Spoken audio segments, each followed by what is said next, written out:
Praise the lord બધાને. પ્રભુનો ધન્યવાદ. Okay, પ્રભુનો ધન્યવાદ કરીએ આ સુંદર સમયને માટે કે પ્રભુએ આપણે એક સમય આપ્યો છે દિવસની અંદરમાં કે આપણે આ સમયે પ્રભુની શરણમાં આવીએ છીએ. કેમ કે દિવસની અંદરમાં જેમ 24 કલાક આપે છે એની અંદરમાં હરેક કલાકો આપણે બધાને માટે એક ટાઈમ ટેબલ પ્રમાણે હોય. તો આપણે જે આ સમય આપવામાં આવ્યો છે આપણા માટે કે ભાઈ એટલા વાગે એટલે આપણે પ્રભુ પણ રાહ જોતા હોય કે મારા દીકરા દીકરીઓ, મારા બાળકો, મારા સેવકો, સંતો મારી પાસે આવશે. તો પ્રભુએ પણ આપણા માટે તૈયારી કરી રાખી હોય. તો આજનો આપણો વિષય છે કે ધન્ય કોને છે. તો આપણે જે પ્રભુની આધીનતામાં આવીએ છીએ એ લોકોને ધન્ય છે. આવો આપણે એક નાની પ્રાર્થના કરું છું, પ્રભુના શરણમાં જઈએ અને જે કંઈ આપણે બોલીએ આજના શુભ સંદેશની અંદરમાં પ્રભુ આપણી સાથે વાત વ્યવહાર કરે. Hallelujah, hallelujah. ધન્યવાદ મહાન પરમેશ્વર, રાજાઓના રાજા, દયાળુ કૃપાળુ પરમેશ્વર. આજની સભાને માટે પ્રભુ અમે તમારો ધન્યવાદ કરીએ છીએ કે પ્રભુ તમે હરેક લોકોને પ્રભુ એકત્ર કર્યા. પ્રભુ આ સભાની અંદરમાં પિતા જેટલા પણ આ સભાની અંદરમાં જોડાયા છે હોલી ગોડ મિનિસ્ટ્રી દ્વારા પિતા પરમેશ્વર હરેકને પ્રભુ બ્લેસ કરો. હરેકના મન અને હૃદયનો કબજો તમે લેજો પિતા પરમેશ્વર. હરેકના અંતર આત્માને ખોલો પિતા પરમેશ્વર. જે પણ પ્રભુ અમારા મુખથી કંઈ પણ પ્રભુ પ્રચાર કરવામાં આવે પિતા પરમેશ્વર તમારા પવિત્ર આત્મા દ્વારા પિતા બોલો પિતા પરમેશ્વર. તમારા જે પવિત્ર શાસ્ત્રના બાઇબલના વચન દ્વારા અમે ચાલીએ પ્રભુ. અમને આશીષ આપો પિતા પરમેશ્વર, કૃપા આપો પિતા પરમેશ્વર. આગળનો સમય પ્રભુ તમારા હાથમાં પ્રાર્થના યેસુ તમારા સામર્થ્ય નામમાં માંગુ છું અને કબૂલ કરું છું પિતા. Amen, amen. આપણે આવો પ્રભુના વચનોમાં જઈશું. પ્રભુએ જે આપણે કૃપા દયા આપી છે, જે આ સમય આપ્યો છે એના માટે પ્રભુનો ધન્યવાદ કરીએ. માન મહિમા પ્રભુને આપીએ. આજનો વિષય છે કે ધન્ય કોને. ધન્ય એટલે કે આપણે કે ઇંગ્લિશની અંદરમાં બ્લેસ, આશીષ કોને. તો આપણે એક આ હિબ્રુની અંદરમાંથી વર્ડ લેવામાં આવ્યો છે. આ બાઇબલની અંદરમાં 50 જેટલા વખત આનો ઉપયોગ કરવામાં આવ્યો છે. આનું ભાષાંતર હિબ્રુની અંદરમાંથી લેવામાં આવ્યું છે. અને બીજો આપણે એક સામાજિક શબ્દની અંદરમાં એનો પ્રયોગ કરીએ તો ધન્ય એટલે કે ખુશી, સુખ. તો આપણે સુખ, ખુશી એક શારીરિક રીતે આપણે લઈએ તો પ્રભુ એમ કહે છે, પ્રભુ યીશુ મસીહના શિષ્યોને કહે છે કે ધન્ય કોને, તો કે સુખ કોને છે. તો આ સુખ, ખુશી જે છે એ આપણે આપણા હૃદયની લાગણીની અંદરમાં શારીરિક રીતે સુખ ખુશી વિશે વાત નથી. આ સુખ અને ખુશી એક પ્રભુના રાજ્યની અંદરમાં જે અંતમાં મળવાનું છે એના માટે. આજે આપણે જોઈએ છે કે પ્રભુની અંદરમાં જે પ્રભુના લોક છે, તો જે પ્રભુની અંદરમાં છે એને ઉપર સતાવ આવે છે, પ્રોબ્લેમ આવે છે, તકલીફો આવે છે, મુસીબતો આવે છે. જે લોકો પ્રભુના લોકને તાના મારે છે, એની ઉપર જુદી જાતના બધી આક્ષેપો મૂકે છે. આજે આપણે જોઈએ છે યુટ્યુબની અંદરમાં, ફેસબુકની અંદરમાં કે પ્રભુના લોક ઉપર કેવા કેવા સતાવ આવે છે. તો આ સતાવ જે આપણે સહન કરીએ છીએ, પણ સતાવ સહન કરીએ છીએ પણ એનો આપણે દુશ્મનાવટ તરીકેનો વિરોધ નથી કરતા, આપણે એને સહન કરીએ છીએ.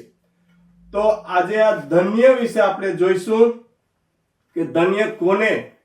તો આપણા ઉપર જે સતાવ આવે છે, તકલીફો આવે છે, પ્રોબ્લેમો આવે છે, લોકોના મારપીટ પણ આવે છે, લોકોને મારી પણ નાખવામાં આવે છે પ્રભુના લોકને.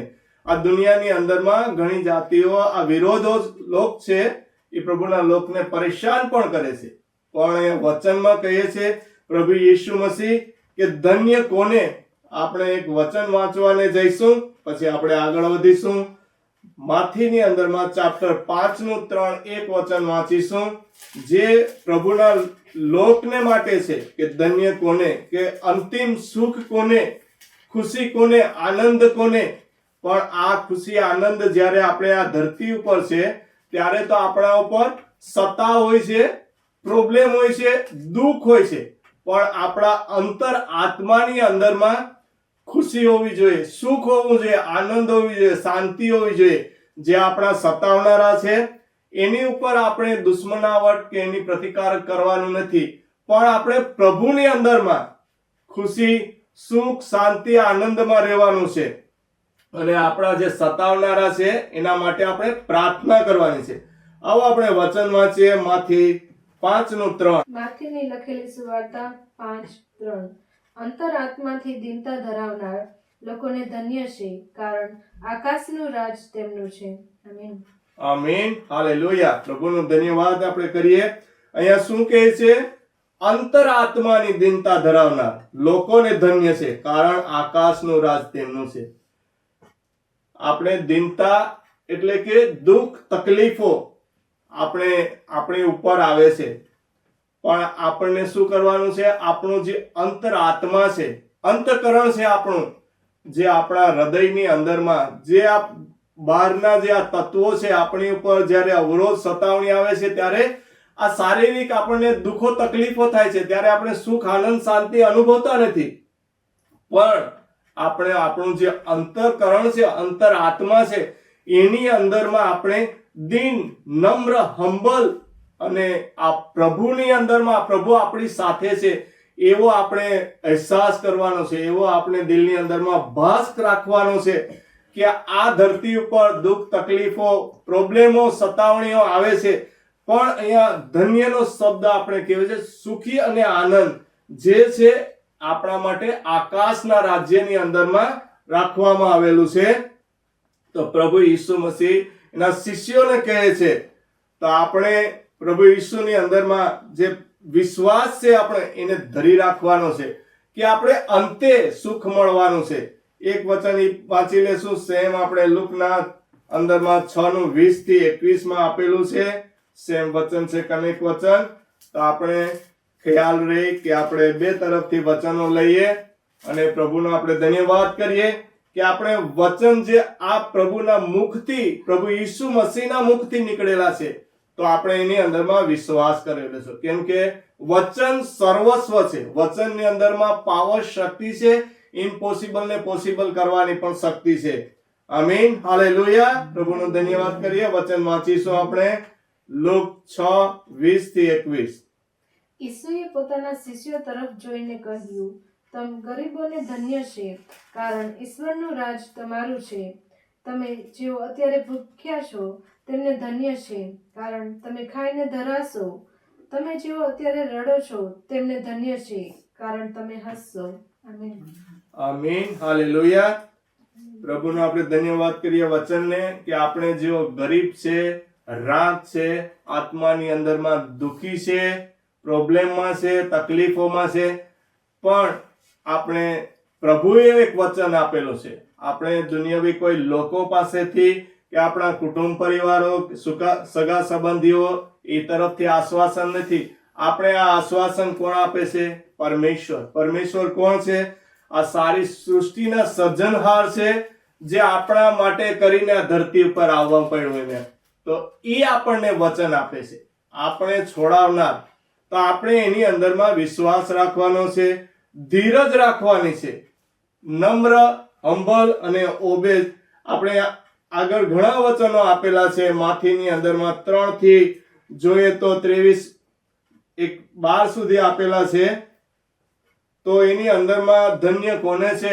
બહુ વચન આપેલા છે આપણને. તો એની અંદરમાં આપ સર્વે વાંચી પણ શકો છો કે ધન્ય કોને.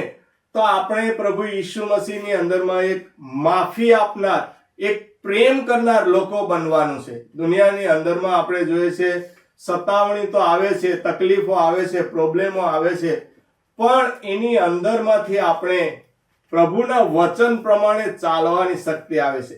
કેમ કે હમણાં જ આપણે વાત કરી ગયા ને કે આપણા જીભની અંદરમાં જીવન ને મૃત્યુ છે. આપણે એવું કંઈ બોલવાનું નથી કે લોકોને એક નુકસાન પહોંચે, હાનિ પહોંચે, કે લોકોનું દિલ દુભાય. જ્યારે માણસ ખુશીમાં હોય ત્યારે એની અંદરમાં જે દુઃખ, બીમારીઓ હોય એ પણ ચાલી જાય. માણસ નિર્બળ થઈ ગયો હોય તો પણ એ પ્રશંસાની અંદરમાં એક શક્તિ અનુભવે એના શરીરની અંદરમાં. પણ જો કોઈ માણસ શરીરે સુખી હોય અને એનું તમે જો અપમાન કરો, તમે એને તમારા મુખથી શાપ આપો કે એના વિશે કંઈ ખરાબ બોલો, એની તમે એક ઉતારી પાડો એને કોઈ વાતની અંદરમાં, ત્યારે એની અંદરમાં શું આવે? નિર્બળતા આવી જાય, હતાશ આવી જાય, એક નિર્દોષ થઈ જાય. એટલે આપણા પ્રભુએ આપણને આ વચનો આપ્યા છે કે તમારા જીભથી તમે કોઈને માટે કોઈ ખરાબ વાક્યો ના ઉચ્ચારો. આપણા પ્રભુને, આપણા લોકને, પ્રભુએ તો આપણા લોકોને, એના લોકોને જે સતાવનારાઓ માટે પ્રાર્થના કરવાની છે, જે આપણા વિશે ખરાબ પાછળ બોલે એના માટે આપણે એને આશીષ આપવાની છે. કેમ કે પ્રભુએ આપણે આશીષ આપી છે. એ આશીષ આપણે દુનિયાવી આ જે આપણા સતાવનારાઓને આપણે આપવાની છે. આપણી પાસે જે કંઈ પ્રભુએ આપ્યું છે એ પ્રભુએ આપણને આ લોકોને આપવાનું કીધું છે. આજે દુનિયાની અંદરમાં આપણે જોઈએ કે શ્રીમંત લોકો છે, ધનવાન લોકો છે, તો પ્રભુએ એને આપ્યું છે આ ધન દોલત. એ ધન દોલત ગરીબોને આપવા માટે કરીને એને આપી છે. એના પૂરતી અને વધારાનું છે એ લોકોને આપવા. આજે ગરીબ લોકો છે, પણ આજે દુનિયાની અંદરમાં જે ગરીબ છે બિચારા ગરીબ જ રહે છે, શ્રીમંત છે, ધનવાન છે, એ ધનવાન જ રહે છે. પણ પ્રભુએ એને ધનવાન શા માટે બનાવ્યો? કે એકબીજાની મદદ કરી શકે, સહાય કરી શકે, દુઃખ પ્રોબ્લેમની અંદરમાંથી બહાર લાવી શકે. એટલા માટે એને શ્રીમંત ધનવાન બનાવ્યા છે. અને ગરીબને એનું પરીક્ષણની અંદરમાંથી ઈ પાસ થાય, પ્રભુની અંદરમાં ઈ સુખ શાંતિ અનુભવે, ધન્ય પામે અંતરાત્માની અંદરમાં, તો પ્રભુ એને સ્વર્ગનું રાજ્ય આપે. એટલા માટે તો આપણે જોઈએ છે હમણાં કે આપણે જેટલા લોકો દુઃખી છે, તકલીફની અંદરમાં છે શારીરિક રીતે, પણ આપણા આત્માની અંદરમાં તો આપણે સુખી, શાંતિ અને ધનવાન થવાનું છે. શારીરિક રીતે આપણે બાહ્ય રૂપે જોઈએ તો આપણે દુઃખી કે આમ તકલીફમાં કે મુસીબતમાં કે બીમારીમાં કોઈ દેખાતા હોય, પણ આપણું જે અંતકરણ છે એને આપણે આપણા હૃદયને જાળવી રાખવાનું છે. તો આપણને ધન્ય થશે, ધન્ય મળશે. તો આપણા પ્રત્યે ઘણા ભલે દુશ્મનાવટ કરતા હોય, આપણે આજે જોઈએ છે કે પ્રભુ ઈસુ મસીહની અંદરમાં છે તો આપણી ઉપર કેટલા સતાવ આવે છે. કેમ કે લોકો શું કહે છે કે તમે તમારો ધર્મ છોડી દીધો અને આ બીજો ધર્મ અપનાવી લીધો. લોકો આવી વાતો કરે છે, પણ આવી સતાવણીઓની અંદરમાં આપણે આપણા અંતકરણની અંદરમાં એક શાંતિ અનુભવવાની છે. કેમ કે પ્રભુ એક શું કહે છે કે જ્યારે તમે લોકો તમને સતાવે છે, તમે દુઃખી થાઓ છો, પણ તમને ધન્ય છે. તો આપણને દુઃખી થવાનું નથી. આપણે એક દાખલો જોઈશું હમણાં, દ્રષ્ટાંત જોઈશું બાઇબલની અંદરમાં કે શ્રીમંત અને ગરીબ બે માણસો હતા. તો પ્રભુએ જે આ શ્રીમંત માણસ હતો, પ્રભુએ એને ધનવાન બનાવ્યો હતો, ધનવાન માણસને, અને એક એની સાથે ગરીબ પણ હતો. તો પ્રભુએ જ ગરીબ રાખ્યો હતો. પણ આપણે જોઈએ કે ધન્ય કોને, એના વિશે આપણે જોવા જઈશું. તો જે આ ગરીબ માણસ છે એ શારીરિક રીતે આખા એના જીવનની અંદરમાં સહન કરે છે, અને આ જે ધનવાન છે એ ખાઈ પીને મોજ મજા કરે છે, એસો આરામ કરે છે, કોઈની પરવા કરતો નથી. પ્રભુએ એને આટલું આપ્યું છે, પણ એ લોકોને મદદ નથી કરતો કે પ્રભુ એ આ મને આપ્યું છે તો હું આ બીજાને આપું. જેમ આપણને પ્રભુએ જે આ વચનો દ્વારા આપણે માર્ગદર્શન આપ્યું કે પ્રભુએ કીધું કે જે તમારી પાસે છે બીજાને આપો, તમારી પાસે વધારાનું છે એ બીજાને આપો, મદદ કરો. પણ આ ધનવાન છે એના જીવનની અંદરમાં એ કોઈને આશીષ નથી આપતો, કોઈને મદદ કરતો નથી, પોતે જ આનંદ મોજ મજા માણે છે. પણ આ ગરીબ એક હતો, એ સહન કર્યું, એને પ્રભુને કોઈ દોષ ના દીધો કે પ્રભુ મને તમે શા માટે ગરીબ બનાવ્યો, આ મારા ઉપર એટલી આપત્તિ આવી પડે છે, મને પ્રોબ્લેમ આવે છે, મારું જીવન હાવ દુઃખમય છે. પણ એ અંતરાત્માની અંદરમાં સુખી હતો. એટલે પ્રભુ કહે છે કે ધન્ય છે કે જે અંતરાત્માના દીનતા ધરાવનાર લોકોને ધન્ય છે. કેમ કે એને આકાશનું રાજ્ય છે, સ્વર્ગની અંદરમાં પ્રભુએ એવા લોકો માટે રાજ્ય રાખ્યું છે. આપણે વચન વાંચીશું લુકની અંદરમાં, જે આ શ્રીમંત માણસોના વિશે આપેલું, શ્રીમંત અને ગરીબની અંદરમાં લુક 16:20-24 ની અંદરમાં આપણે વાંચીએ લૂકની લખેલી સુવાર્તા 16:20-24. તેને શ્રીમંત માણસને બારણે રોજ લાવવામાં આવતો અને શ્રીમંત માણસના મેજ પરથી પડતા ખોરાકના ટુકડાથી તે પોતાનું પેટ ભરવાની આશા રાખતો હતો. કૂતરા પણ આવીને તેના ગુમડા ચાટતા. તે ગરીબ માણસ મરી ગયો અને દૂતો તેને અબ્રાહમની પાસે લઈ ગયા. પેલો શ્રીમંત માણસ પણ મરી ગયો અને તેને દફનાવવામાં આવ્યો. તે નરકમાં ખૂબ પીડા ભોગવતો હતો અને તેણે ઊંચું જોયું તો દૂર દૂર અબ્રાહમને અને તેની નજીક લાજરસને બેઠેલા જોયા. તેથી તેણે બૂમ પાડી, પિતા અબ્રાહમ, મારા પર દયા કરો અને લાજરસને મોકલો કે જેથી તે પોતાની આંગળીનું ટેરવું પાણીમાં બોળીને મારી જીભને ઠંડક વાળે, કારણ આ અગ્નિમાં હું અસહ્ય વેદના ભોગવું છું. આમીન. આમીન. હાલેલુયા.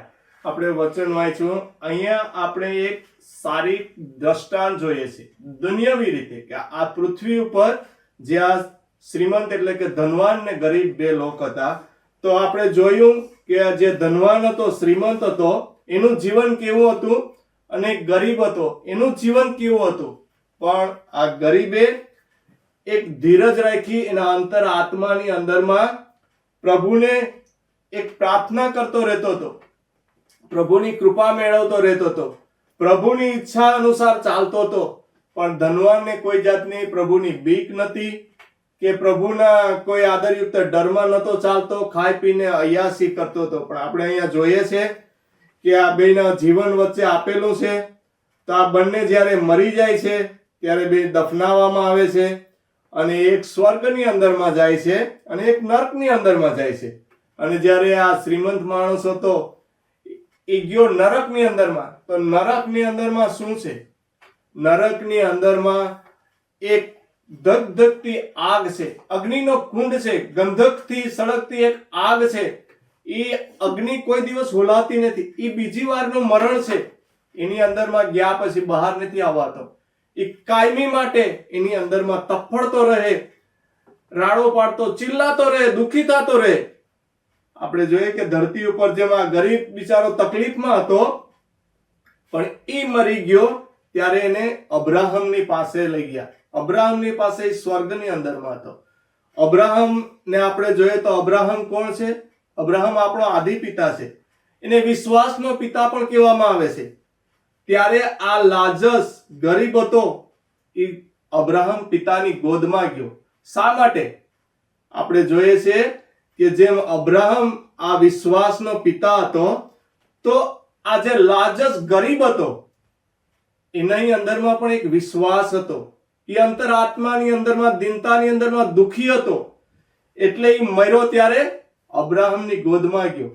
આપણે જોઈએ છે ને, આપણે અહીંયા સ્વર્ગની અંદરમાં કે નરકની અંદરમાંથી આમને સામને લોકો જોઈ શકે છે કે આ ધનવાન હતું, એ જ્યારે પીડાતો હતો ત્યારે એને આંખ ઊંચી કરીને જોયું તો લાજસને અને અબ્રાહમને જોયા. તો આપણે એ પણ દર્શાવે છે કે આપણે આ જે ધરતી ઉપર અહીંયા છે એ બંને જીવતા હતા ત્યારે ઓળખતા હતા એકબીજાને કે આ ધરતી ઉપર આ એને ગરીબને એના પાસે લાવવામાં આવતો હતો, એના ટેબલ ઉપરથી પડતા ટુકડા એ ખાતો હતો અને એનાથી એનો ગુજારો ચાલતો હતો. પણ ધનવાને એને કોઈ દિવસ સહાય ન કરી, મદદ ના કરી. કોઈ એની પાસે એટલું ધન હતું, એટલી દોલત હતી, એટલું ખાવા પીવાનું હતું, પણ આ ગરીબ માટે કઈને દયા સહાય ન કરી. અને જ્યારે એ બે ઓળખે છે આ ધરતી ઉપર, તો સ્વર્ગની અંદરમાં ગયા, એ નરકની અંદરમાં ગયા, ત્યારે પણ એકબીજાને ઓળખે છે. ત્યારે શું કહે છે આ ધનવાન કે લાજસ, આ અબ્રાહમ પિતા, તમે આ લાજસને મોકલાવો કે એનું એક આંગળીનું ટેરવું પાણીમાં બોળી અને મારી જીભમાં મૂકે તો આ અસહ્ય વેદના આની અંદરમાં હું તફડી રહ્યો છે, રીબાઈ રહ્યો છું, ચિલ્લાઈ રહ્યો છું, એની અંદરમાંથી મને એક શાંતિ આવે.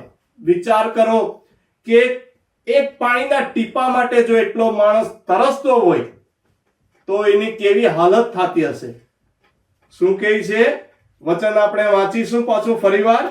તે નરકમાં ખૂબ પીડા ભોગવતો હતો અને તેણે ઊંચું જોયું તો દૂર દૂર અબ્રાહમને અને તેમની નજીક લાજરસને બેઠેલા જોયા. તેથી તેણે બૂમ પાડી, પિતા અબ્રાહમ, મારા પર દયા કરો અને લાજરસને મોકલો કે જેથી તે પોતાની આંગળીનું ટેરવું પાણીમાં બોળીને મારી જીભને ઠંડક વાળે, કારણ આ અગ્નિમાં હું અસહ્ય વેદના ભોગવું છું. આમીન. આમીન. હાલેલુયા. આપણે અહીંયા જોઈએ છીએ એક પાણીના ટીપા માટે તરસે છે. આજે આપણે વિચાર કરો, આપણા મનની અંદરમાં પણ એક એવો વિચાર આવવો જોઈએ કે જો નરકની અંદરમાં એક પાણીના ટીપા માટે જો માણસ તળસતો હોય, વલકતો હોય, દુઃખી થતો હોય તો એની કેવી હાલત હશે કે આ ધરતી ઉપર જ્યારે સુખ મળે છે, શાંતિ મળે છે, એ પ્રભુ તરફથી જ હોય છે. પણ આપણે જો બીજાને કોઈ સહાય કરતા નથી, બીજાને દુઃખી કરતા નથી, આપણે દુઃખી કરીએ છીએ તો એની હાલત કેવી થશે? આપણે આ જે મેસેજ દ્વારા શીખવાનું છે કે આપણે પ્રભુના લોકને, જે આ દુનિયાવી લોક છે, સતાવે છે, તમે આમ તેમ મારવાનું, જેલમાં પુરાવાનું, આપણે જોઈશું આગળ કે આ લોકો કેટલો અત્યાચાર કરે છે પ્રભુના લોક ઉપર, પણ એ લોકોને ખબર નથી કે શું હાલત થશે. સ્વર્ગની અંદરમાં ને નરકની અંદરમાં શું છે એ લોકોને ખબર નથી. સ્વર્ગની અંદરમાં અનંત જીવન છે. એટલે તો આપણે વચનમાં આપણે જોઈએ છે કે અંતરાત્માની દીનતા ધરાવનારને ધન્ય છે. ધન્ય હમણાં આપણે સુખ શાંતિ દેખાતું નથી, પણ એ અંતિમ આપેલું છે. છેલ્લે આપણે આ અંતિમ જે જીવનનો અંત છે, આપણું જે આ નવું જીવન સ્વર્ગની અંદરમાં જે આપવામાં આવ્યું છે, ત્યાંના માટે આ વાત કરેલી છે. પણ આપણે ત્યાં સુધી આ ધરતીના જીવન પૂરતું આપણે શાંતિ રાખવી પડશે, ધીરજ રાખવી પડશે, ત્યારે આપણને આ સ્વર્ગની અંદરમાં આ સુખ મળશે. અંતિમ સુખ જે કહેવામાં આવે છે. તો આ જે ધનવાન હતો કઈ રીતના પીડાય છે આપણે જોઈ શકીએ છીએ. અને કહે છે કે લાજરસને મોકલાવો, અને વચન 25 ની અંદરમાં આપણે જોઈશું, પણ અબ્રાહમે કહ્યું, મારા દીકરા, તારા જીવનકાળ દરમિયાન તને બધા સારા વાના આપવામાં આવ્યા હતા. જ્યારે લાજરસને બધા ભૂંડા વાના મળ્યા હતા તે યાદ કર, પણ હવે તે અહીં આનંદ કરે છે જ્યારે તું યાતના ભોગવે છે. આમીન. આમીન. હાલેલુયા. એને હવે અહીંયા યાદ દેવરાવે છે નરકની અંદરમાં કે આ ધરતી ઉપર તો તને બધા સારા વાના આપવામાં આવ્યું હતું, બધું સારું સારું આપવામાં આવ્યું હતું, સુખ શાંતિ આનંદ વૈભવ આપવામાં આવ્યો હતો, પણ તે આ બધું વ્યર્થ તરીકે બધી યુઝ કર્યું, વ્યર્થ તરીકે બે વાપર્યું. કોઈની મદદ ન કરી, કોઈની સેવા ન કરી, કોઈને ખાવા પીવાનું ન આપ્યું, કે કોઈને પૂછ્યું નહીં. એને યાદ દેવરાવે છે અબ્રાહમ કે આ ધરતી ઉપર તને સારા વાના હતા, પણ લાજરસને ભૂંડાવાના હતા.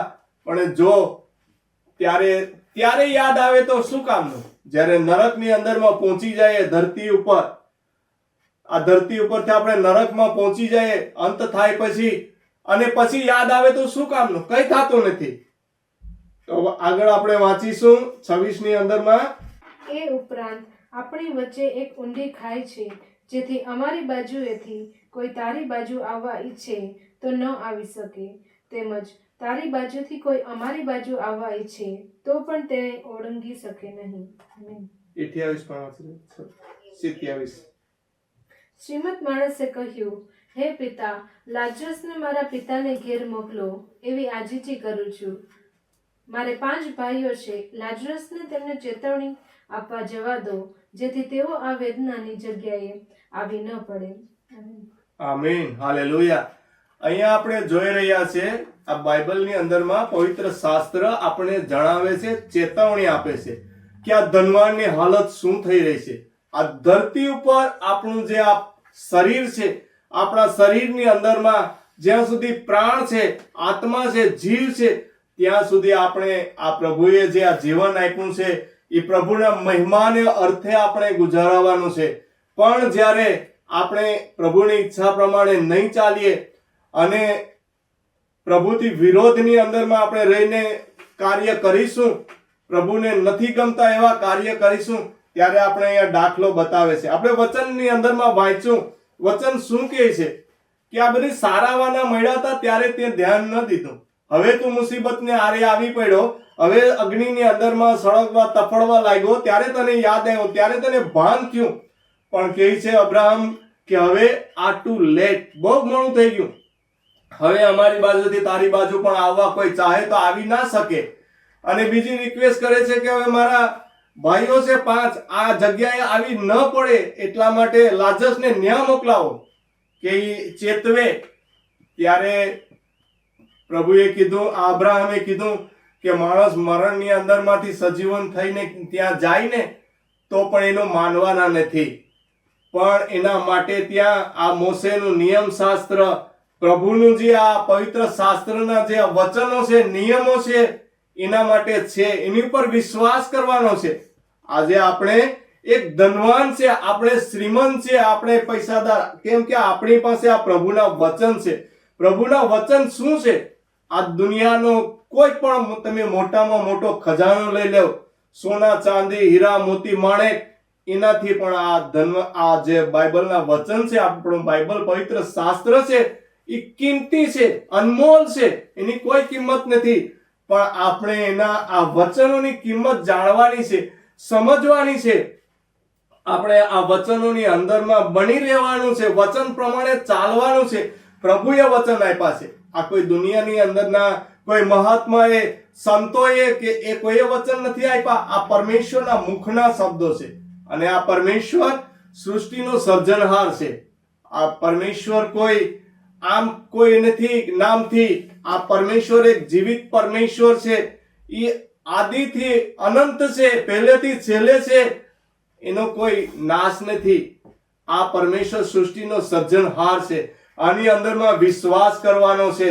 આજે દુનિયાની અંદરમાં માણસો આ દુનિયાવી લોકના જે વચનો મેણા ટોણા કેણાથી ચાલી રહ્યા છે અને પ્રભુના લોકને સતાવે છે, એની આ આવી હાલત થવાની છે. પણ જો આજે પ્રભુની અંદરમાં આ વચનોની અંદરમાં વિશ્વાસ કરશો, પ્રભુના આપણા લોક છે, આપણે જે પ્રભુના વચન શું કીધા છે કે સતાવણી ભલે આવે પણ તમારે આ લોકોને પ્રેમ કરવાનો છે. આ લોકોને તમારે માફી આપવાની છે. અગર આપણે એને જો માફી પ્રેમ નહીં કરીશું, આપણે એને આપણી જબાનથી શાપ આપીશું, કડવા વચન બોલીશું, આપણા મનની અંદરમાં એના પ્રત્યે કડવાશ રાખીશું, જે આપણી કોઈ વિરોધ કરે છે, આપણે ગાળો દે છે, આપણી નફરત કરે છે, આપણે સતાવ કરે છે, પણ પ્રભુએ આપણે વચન આપ્યું છે, આ વચન ઉપર ચાલવાનું છે. આપણા અંતર આત્માની અંદરમાં એના પ્રત્યે પ્રેમ રાખવાનો છે. ત્યારે પ્રભુ સાથે આપણે કનેક્ટ થશું, ત્યારે પ્રભુના વચનો ઉપર ચાલીશું. અને આપણે જો એના જેવા થઈ જશું તો એનામાં આપણામાં કોઈ ફેર નહીં પડે. પણ એથી ઉલટું જો આપણે એ પ્રમાણે નહીં ચાલીએ, આપણે એનો વિરોધ કરીશું, એને નફરત કરીશું, આપણે એની સાથે ફાઇટિંગ કરીશું, એને ગાળો દેશું આપણે, તો આપણે એના કરતા આપણે પેલી સજા થશે. કેમ કે આપણે પ્રભુના લોક છે. પ્રભુએ આપણે એના વચનો આપ્યા છે, શિક્ષણ આપ્યું છે, એનું જ્ઞાન આપ્યું છે, તો આપણે એ પ્રમાણે ચાલવાનું છે. અગર જો આપણે બીજું આપણે વચનની અંદરમાં જઈશું સમજવાને માટે કે આપણા પ્રભુ કેટલા દયાળુ છે. કેમ કે આપણે પ્રભુથી જો દૂર થઈ જઈએ છીએ, પ્રભુને ભૂલી જઈએ છીએ અને આપણે આપણા માર્ગે વળી જાય છે, પણ પ્રભુ આપણે પ્રેમ કરે છે, એના લોકને છોડતા નથી, યાદ દેવરાવે છે. હંમેશા એ લોકો આપણી રાહ જોતા ફરે છે. કેમ કે પ્રભુએ એક વચન આપણે આપેલું છે કે હું તને ત્યાગીશ નહીં કે છોડીશ નહીં. તો આપણે આગળ વચનમાં જઈશું, આપણે વચનો પ્રમાણે ચાલવાનું છે. લુકાની અંદરમાં જે એક વચન આપ્યું છે, લુકા 15ની અંદરમાં એક ટાઇટલ છે ત્યાં આપેલું કે ખોવાયેલો પુત્ર. જ્યારે આપણે શારીરિક મા બાપ ના અહીંયા ધરતી ઉપર પણ જોઈએ કે જ્યારે દીકરાઓ હોય કે દીકરીઓ હોય કે એનું સંતાન હોય, જ્યારે માતા પિતાને છોડીને ચાલ્યું જાય, પણ અહીંયા પ્રભુ જે શિક્ષણ આપે છે કે ખોવાયેલા પુત્રને માફ કરવો, એને પ્રેમ કરવો, તો એ આપણે જો એ પ્રમાણે ચાલીએ તો એ આપણને પ્રભુ ઈસુ મસીહ આપણે એના અનંત રાજ્યની અંદરમાં લઈ જાય, આકાશના સ્વર્ગીય રાજ્યની અંદરમાં આપણે એન્ટ્રી મળે. આપણે વાંચીશું લુક 15 ની અંદરમાં 18 થી 24 ની અંદરમાં આપેલું છે. લૂકની લખેલી સુવાર્તા 15:18-24. હું ઉઠીને મારા પિતાજી પાસે જઈશ અને તેમને કહીશ, પિતાજી, મેં ઈશ્વર વિરુદ્ધ અને તમારી વિરુદ્ધ પાપ કર્યું છે. હવે હું તમારો પુત્ર કહેવાને યોગ્ય રહ્યો નથી. મને તમારા નોકરોમાંના એકના જેવો ગણો. પછી તે ઉઠીને પોતાના પિતાજીની પાસે જવા ઉપડ્યો. હજુ તો તે ઘરથી દૂર હતો. એવામાં તેના પિતાએ તેને જોયો. તેના પિતાનું હૃદય દયાથી ભરાઈ આવ્યું. તે દોડીને પોતાના પુત્રને ભેટી પડ્યો અને તેને ચુંબન કર્યું. પુત્રએ કહ્યું, પિતાજી, મેં ઈશ્વર વિરુદ્ધ અને તમારી વિરુદ્ધ પાપ કર્યું છે. હવે હું તમારો પુત્ર કહેવાને યોગ્ય રહ્યો નથી. પણ પિતાએ પોતાના નોકરોને બોલાવીને કહ્યું, જલ્દી કરો, સૌથી સુંદર જભો લાવીને તેને પહેરાવો. તેની આંગળીમાં વીંટી અને પગમાં બૂટ પહેરાવો. પછી જઈને હષ્ટપુષ્ટ વાછરડો લાવીને કાપો. ચાલો આપણે આનંદ ઉત્સવ કરીએ, કારણ આ મારો પુત્ર મરી ગયો હતો પણ હવે તે જીવતો થયો છે. તે ખોવાઈ ગયો હતો પણ હવે તે જડ્યો છે. અને એમ તેઓ આનંદ કરવા લાગ્યા. આમેન. આમીન. હાલેલુયા. હાલેલુયા. પ્રભુનો આપણે ધન્યવાદ કરીએ વચનને માટે કે આપણે પ્રેમી પિતા, આપણા પરમેશ્વર કેવા પિતા છે. આપણે પ્રભુથી દૂર ચાલ્યા જાય પણ પ્રભુ આપણે છોડતા નથી. આ વચન ઉપરથી આજે હું કહેવા માંગુ છું કે આજે દુનિયાની અંદરમાં આપણે જોઈએ છે યુટ્યુબની અંદરમાં કે જે પ્રભુનો એક દાસ છે, જે પાસ્ટર ભજિંદર, આજે જોઈએ છે કે એ જેલની અંદરમાં છે. જોઈએ ચાહે તો એને પ્રભુથી ખિલાફ કાર્ય કર્યા છે, આપણે જોઈએ છે. પણ આજે આપણે વચનમાં શું આપેલું છે? આપણે માફ કરવાનું છે. આપણો એ પ્રભુનો એક દાસ છે, સેવક છે. તો આપણી ફરજ શું બને છે? આપણે પ્રભુએ શું વચનોની અંદરમાં સમજણ આપી છે કે આપણે એના માટે પ્રાર્થના કરવાની છે. બને એટલી આપણાથી સહાય કરવાની છે. આપણે જો કે સહાય કોઈ મદદ કરવાને ત્યાં પહોંચી શકતા નથી, પણ આપણા માટે એક મોટામાં મોટું એક દાન આપ્યું છે, હથિયાર આપ્યું છે કે આપણે પ્રભુના લોક છે એના માટે પ્રાર્થના કરીએ કે જે પ્રભુ એનું મન બદલાવે, હૃદય બદલાવે. આ લોકોએ એને જે સજા કરી છે, જે નિર્દોષ છે કે દોષિત છે, એ આપણે એને ન્યાય કરી શકતા નથી. આજે દુનિયાની અંદરમાં જેટલા પ્રભુના સેવકો છે, દાસો છે, ઘણા મદદ કરે છે, ઘણા એના માટે પ્રાર્થના કરે છે, સહાય કરે છે અને ઘણા વિરોધ પણ કરે છે. આજે જોઈએ છે કે કેટલાય લોકો એનો વિરોધ કરી રહ્યા છે. આજે એને જે સજા મળી છે એ સજા વ્યાજબી નથી. આજે દુનિયાની અંદરમાં હરેક લોકથી ભૂલ થાય છે. હરેક લોકોથી કઈ ને કઈ ભૂલ થઈ જાય છે. 100% તો કોઈ છે જ નહીં, કેમ કે આપણે એક પરમેશ્વર સિવાય આપણે એક પરફેક્ટ છે જ નહીં. હરેક કોઈ પણ ભૂલ કરી જ શકે છે, કેમ કે આ ધરતીનો રાજા શેતાન ભોગ વિલાસની અંદરમાં પાડી અને માણસોના મન ભટકાવી દે છે. પણ આપણે પ્રભુના વચન દ્વારા સચેત રહેવાનું છે. જ્યારે આવા પ્રોબ્લેમ આવી જાય, તકલીફ આવી જાય, ત્યારે આપણે કોઈ પણ હોય એકબીજાને માટે પ્રાર્થના કરવાની છે. પ્રભુના લોક હોય તો આજે દુનિયાના આ જોઈએ છે આપણે યુટ્યુબની અંદરમાં કે કેટલા પ્રોબ્લેમો ચાલી રહ્યા છે. પાસ્ટરો પણ વિરુદ્ધ છે. એનો એક જે પ્રભુની અંદરમાં લાવનાર સેવક છે, જે એક પાસ્ટર છે, એ પણ એનાથી વિરુદ્ધ થઈ ચૂક્યો. તો આપણે આ પ્રમાણે ચાલશું તો આપણાની અંદરમાં, આપણા અંતરાત્માની અંદરમાં એક દીનતા નથી, નમ્ર નથી. પ્રભુ વચન ત્યાં જોઈએ છે કે જ્યારે આવો પ્રસંગ બને છે ત્યારે આપણા અંતરાત્માની અંદરમાં શું ખ્યાલ આવે છે? મુખથી ખાલી મોઢેથી માફ કરી દેવાથી કંઈ નહીં થાય, પણ આપણા જે અંતકરણ છે એની અંદરમાં જે પોઈન્ટ છે ત્યાંથી આપણે માફ કરવાનું, અંતરાત્માથી માફ કરવાનું. ત્યારે આપણે સ્વર્ગનો રાજ મળશે. ત્યારે આજે યુટ્યુબમાં જોઈએ છે કે લોકો કેટલી પણ સતાવણીઓ કરી રહ્યા છે. પોતપોતાના આ અમુક બિઝનેસ માટે આ વિડિયાઓ બને છે, પોતાની કમાણી માટે કરે છે, નામથી કરે છે. ઘણા લોકો દિલથી સેવા કરે છે, સહાય કરે છે. તો પ્રભુ જોઈ છે, કેમ કે પ્રભુએ આપણું અંતકરણ બનાવ્યું છે. આપણા અંતરાત્માની અંદરમાં શું વિચાર આવે છે, કેમ કે પ્રભુના વચનની અંદરમાં શું કીધેલું છે? હિબ્રુની અંદરમાં કે પ્રભુનું વચન સક્ષમ અને કાબિલ છે, બધું કરવાને સમર્થ છે. એ આપણા જીવને આત્માને પણ અલગ કરે છે, એટલી શક્તિ આપે છે. આપણા મનને અંદરમાં, આપણા હૃદયની અંદરમાં, અંતઃકરણમાં ઉઠતા વિચારો છે એની પણ પારખ કરે છે. એની અંદરમાં એટલી પાવર શક્તિ છે આ વચનોની અંદરમાં. આ વચન આજે આપણને જગાડે છે, જાગૃત કરે છે. તો આપણે સતેજ થવાનું છે. આપણે પ્રભુના વચનો ઉપર આપણે ચાલવાનું છે. જ્યારે આપણે ભટકી જઈએ છીએ ત્યારે આપણે ખબર હોતી નથી, પણ કોઈ માણસ આપણને જે જાણ કરે, જાગૃત કરે, વચન દ્વારા આપણે આ મેસેજ મળે, શુભ સંદેશ મળે, તો આપણે પાપની અંદરમાંથી જો રસ્તે વળી ગયા હોય તો એ રસ્તો ફેરવી લેવાનો છે. આપણે આ પ્રભુનું જે વચન આપે છે, પવિત્ર આત્મા દ્વારા કહે છે કે જો તમે આજે પાપના રસ્તે વળી ગયા હોય, તમારા મુખની અંદરમાં આ તમારી જબાન જો પીસલી ગઈ હોય, તો તમે એને સુધારો. પ્રભુનું વચન શું કહે છે? પ્રભુ કહે છે એ પ્રમાણે તમે ચાલો. વચન કહે છે એ પ્રમાણે ચાલો. તમારે અંતર આત્માની અંદરમાં દીન બનવું પડશે, નમ્ર બનવું પડશે. જે આપણે માથીની અંદરમાં 5:3 ની અંદરમાં વાંચ્યું, એની આગળ પણ 17 સુધી વચન આપેલા છે. ધન્ય કોને કેટલું બધું આપેલું છે.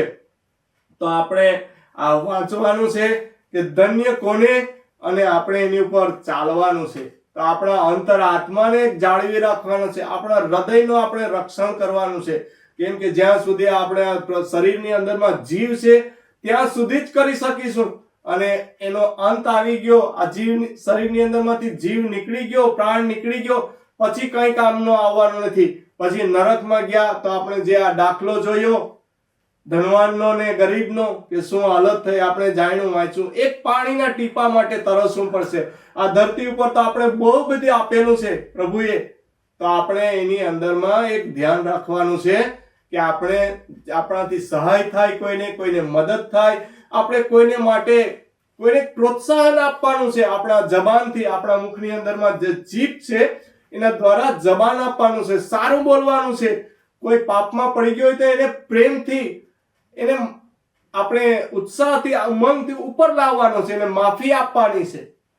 પણ આપણે જો એને વધારે ઓર પાપમાં પાડીશું, આપણે એને ઉપર કડવા વચન બોલીશું, તો આપણે ઓર એને ડાઉન કરી દેશું, તો એ ઉભો જ થવાનો નથી. જેમ અમે પણ આ જ્યારે અમે પ્રભુ ઈસુની અંદરમાં આવ્યા ત્યારે આ દુનિયાવી લોકો, અમારા કુટુંબ પરિવાર લોકો, ફ્રેન્ડ મિત્રોએ પણ અમારી ઉપર બહુ સતાવણી આવી હતી કે તમે ધર્મ બદલી નાખો. અમારા પરથી મુખ ફેરવી લેતા હતા. અમે આજે જ્યાં કમ્યુનિટીની અંદરમાં હતા કે કોઈ જગ્યાએ હતા, એ લોકોએ પણ અમને છોડી દીધા. અમને રસ્તામાં સામે મળતા તો મુખ ફેરવી લેતા હતા. કેમ કે એ લોકોએ જોયું કે આ તમે હવે અમારી સાથેના, અમારા ભગવાન સાથે નથી, તમે તો પરદેશી પરમેશ્વરને અપનાવી લીધો. ત્યારે અમે કોઈને એવા લોકોને સાપ ન દીધો કે કોઈને અમે ગાળો ના દીધી. અમારી પાછળ તો ખરાબ ગાળો પણ બોલવામાં આવી, અમને સમાચાર પણ આપવામાં આવ્યા. હજી પણ લોકો વિરોધ કરે છે, પણ આપણે એના પ્રત્યે દિલની અંદરમાં કોઈ કડવાશ રાખવાની નથી, કોઈ નફરત રાખવાની નથી. આપણે એને પ્રાર્થના કરવાની છે. આપણા કુટુંબ પરિવાર છે, જો કે આપણી સાથે હમણાં નથી, પણ આપણે એને પ્રાર્થના કરવાની છે. પ્રભુએ આપણે જ્ઞાન શક્તિ આપી છે, આપણે બુદ્ધિ આપી છે. તો આપણે વચન દ્વારા આપણા અંતઃકરણને શુદ્ધ રાખવાનું છે. આપણા અંતઃકરણની અંદરમાં આપણે એક કડવાશ, નફરત નથી આવવા દેવાની. એના માટે પ્રાર્થના કરવાની છે. તો આજે અમારી ઉપર પણ આ દુઃખ, તકલીફો, પ્રોબ્લેમો આવ્યા. અમે આ 2 કુટુંબ હતા, હું, મારી પત્ની, મારો દીકરો, પ્રમીલાના કુટુંબ પરિવાર અને હમણાં રાજનની એક વાઇફ. તો અમે આ પ્રભુની અંદરમાં ટકી રહ્યા છે. અમે પ્રભુની અંદરમાં એક પ્રભુને અપનાવ્યા. હવે પ્રભુને આપણે છોડવાના નથી મરતે દમ તક. કેમ કે આપણે પ્રભુના વચન દ્વારા આપણે જ્ઞાન મળી ચૂક્યું છે કે આપણો અંત ક્યાં છે. જ્યાં લાજસ અબ્રાહમની ગોદમાં હતો ત્યાં છે. અને આપણે એક યાદ રહી કે આ વચનની અંદરમાં દર્શાવે છે કે આપણે ધરતી ઉપર જે આપણે લોકોને જોઈએ છે એને આપણે સ્વર્ગ નરકની અંદરમાં પણ જોઈ શકશું. જેમ આ શ્રીમંત માણસ અબ્રાહમને અને લાજસને જોઈ શકતો હતો. તો આ વચન ઉપરથી આપણે ખ્યાલ આવે છે કે આપણે અહીંયા ધરતી ઉપર જે લોકોને મળીએ છે, જોઈએ છે, જે આપણો આ સતાવ કરે છે એનો ત્યાં ન પહોંચી જાય નરકની અંદરમાં, તો આપણાથી બનતી એના માટે પણ પ્રાર્થના કરવાની છે. આપણે એના પ્રત્યે નફરત રાખવાની નથી કે આપણે કડવાશ રાખવાની નથી, આપણે એને માફ કરી દેવાનું છે. બાકી આપણા પરમેશ્વર એક ન્યાયી પરમેશ્વર છે. એ હંમેશા બદલો લેવાનું કામ એનું છે, આપણું કામ નથી. આપણે કીધું છે દુશ્મન માટે તમારે પ્રાર્થના કરવાની છે, દુશ્મન ઉપર પ્રેમ કરવાનો છે. દુશ્મન ભૂખ્યો હોય તો એને ખાવાનું આપવાનું છે, તરસ્યો હોય તો એને પાણી પાવાનું છે. આપણી ફરજ આ છે. તો આજે પ્રભુના વચન દ્વારા હું તમને એક જણાવી રહ્યો છું કે પ્રભુનું વચન કહે છે કે આપણે પ્રભુના લોકની શું ફરજ છે. દુનિયાવી લોકો અને જે આ પ્રભુની અંદરમાં નથી, એ લોકોને આ જ્ઞાન વચનનું ભાન નથી, એટલે એ લોકો તો આપણી ઉપર સતાવણી કરશે, ગાળો દેશે, આપણને નફરત કરશે, પણ એ લોકોને ખબર નથી, એ આપણે ખબર છે. પ્રભુ ઈસુ મસીહ જ્યારે ક્રૂસ ઉપર હતા, ક્રૂસે જડ્યા હતા, ત્યારે શું કહેતા હતા? પિતા એનાને માફ કરો, એ લોકો જાણતા નથી કે આ શું કરી રહ્યા છે. આ વચન દ્વારા આપણે વાત કરવાની છે. હા, આપણે દુઃખ તકલીફ આવે, આપણે પણ જ્યારે તકલીફમાં આવી જાય ત્યારે આપણું મન અંતકરણ દુઃખી થાય, તકલીફમાં પડી જાય, પણ આપણે આ એક યાદ રાખવાનું છે, સભાનમાં રહેવાનું છે.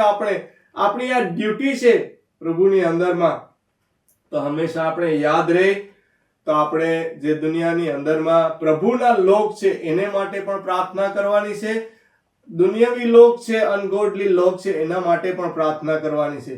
પણ પ્રભુએ જે આપણે વચન દ્વારા આશીષ આપી છે, આપણું કર્તવ્ય શું છે એ આપણે યાદ રહે. તો હરેકનો જે આ બદલો આપનાર છે, ઇનામ આપનાર છે, આપણા પરમેશ્વર ઈસુ મસીહ છે. એને જ આ સારી સૃષ્ટિનું સર્જન કર્યું છે અને એ જ પાલન પોષણ કરે છે. એ જીવાડનાર ને મારનાર ઈ જ છે, આશીષ અને આપત્તિ ઉતારનાર પણ ઈ જ છે. ખ્યાલ રહે, આપણે ધ્યાન રહે અને પ્રભુની અંદરમાં આપણે બની રહેવાનું છે. હંમેશા ઉઠતા બેઠતા કોઈ પણ કાર્ય કરતા પહેલા પ્રભુને આપણે માન મહિમા આપવાનું છે, પ્રભુને પૂછવાનું છે, પ્રભુની ઈચ્છા જાણવાની છે. આમીન, હાલેલુયા. હા, તો આપણે પ્રભુનો ધન્યવાદ કરતા રહેવાનું છે. માન મહિમા આપણે પરમેશ્વરને આપવાની રહેવાની છે. તો આપણે જે આ માથીની અંદરમાં વચન આપ્યું કે ધન્ય કોને, તો આપણે એક યાદ રાખવાનું છે. તો આપણે જો સહન કરીશું, એની અંદરમાંથી ઉપર ઓવરકમ આવી શકીશું, તો જ આપણે આ મળશે આશીષ. બાકી આશીષ નહીં મળે. નહીં તો આપણે આ જે દુનિયાવી લોક છે એના કરતા પણ હાલત ખરાબ થશે. કેમ કે પ્રભુએ આપણને એક એનું વચન દ્વારા આપણે માર્ગદર્શન આપી દીધું છે, પવિત્ર આત્મા દ્વારા. તો આપણે કોઈ 1 મિનિટ પ્રભુને માટે પ્રાર્થના કરી છે કે જે આપણે પ્રભુનું વચન વાંચ્યું, તો આ જેટલા આપણે મીટિંગની અંદરમાં જોડાયેલા છે એ લોકોને પણ પવિત્ર આત્મા માર્ગદર્શન આપે અને પ્રભુની અંદરમાં હંમેશા બની રહે. આમીન, હાલેલુયા. હું મારું વચન અહીંયા પૂરું કરું છું. પ્રભુનો ધન્યવાદ કરું છું. જે કંઈ પ્રભુએ આ વચન આપ્યું અને પ્રભુએ કંઈ આ મુખની અંદરમાં શબ્દો મૂકા, જે કંઈ બોલાવ્યા પ્રભુથી પવિત્ર આત્મા દ્વારા, તો માન મહિમા પરમેશ્વરને હો. આમીન, હાલેલુયા. આમીન, હાલેલુયા. નેહાની આથી કર લાખો પ્રાર્થના વચન માટે.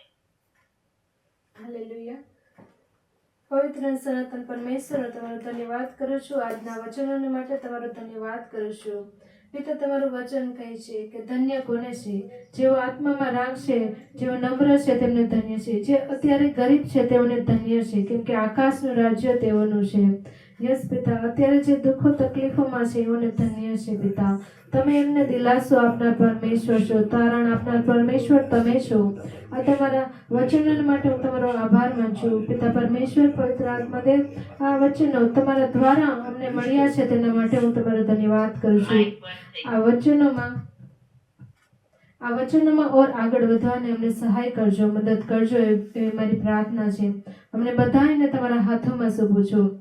ખાસ કરીને પિતા, જેમ આમાં ખોવાયેલા પુત્રનું ઉદાહરણ હતું પિતા, એવી રીતના એ પુત્રને પણ ધન્ય છે, કારણ કે પસ્તાવો કરીને પિતા એની બાપ પાસે અને ઈશ્વર વિરુદ્ધ એને પાપ કર્યું છે, એવો પસ્તાવો કરીને તમારા ચરણોમાં આવ્યો અને એના પિતાએ એને પ્રેમ કર્યો અને અપનાવી લીધો એવી રીતના ઓ પરમેશ્વર પિતા તમે પણ એવી રીતના જ છો. તમે મહાન કૃપાળુ પરમેશ્વર છો. તમે પ્રેમી રહેમી પરમેશ્વર છો. માટે હું તમારો આભાર માનું છું, ધન્યવાદ કરું છું. હાલેલુયા પિતા. અમે એ લાજરુસની જેમ થઈએ પણ ઓની જેમ ના થઈએ એ પ્રાર્થના કરું છું પિતા. અમને બધાને અત્યારે જે દુઃખો તકલીફો છે એમાં હિંમત આપજો અને સહાય કરજો, મદદ કરજો. આ પ્રાર્થના તમારા હાથોમાં સોંપું છું. ઈસુ ખ્રિસ્ત તમારા સામર્થ્ય નામથી માંગુ છું. આમીન. આમીન. હાલેલુયા. પ્રભુ આપણા હરેકના અંતઃકરણોને જાળવી રાખે. પ્રભુનો ધન્યવાદ કરીએ. માન મહિમા પરમેશ્વરને હો. આમીન.